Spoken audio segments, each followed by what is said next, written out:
లాభములు ఆయనకి చెందునుగాక. దేవుని పిల్లలకు వందనములు.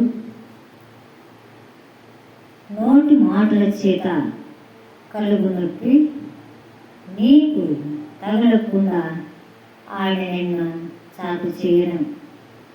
పరిశుద్ధాత్మ దేవుడు ఈరోజు అది పరిశుద్ధ గ్రంథం నుండి నీతోనే మాట్లాడుతూ ఉన్నాడు. నిన్ను ఎవరైనా విరోధంగా చూస్తున్నారా? నిన్ను అసహించుకుంటున్నారా? నిన్ను చూసి ఏమైనా మాట్లాడుతున్నారా?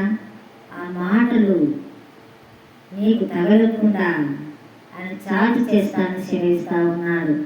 ఎక్కడగా నీవు ఆయన మార్గంలో నడిచినేలా, ఆయన ఆజ్ఞలను గైక్కునేలా, నోటి మాట కూడా నీ మీద తగలకుండా నేను చాటు చేస్తానని సెలవిస్తా ఉన్నాడు.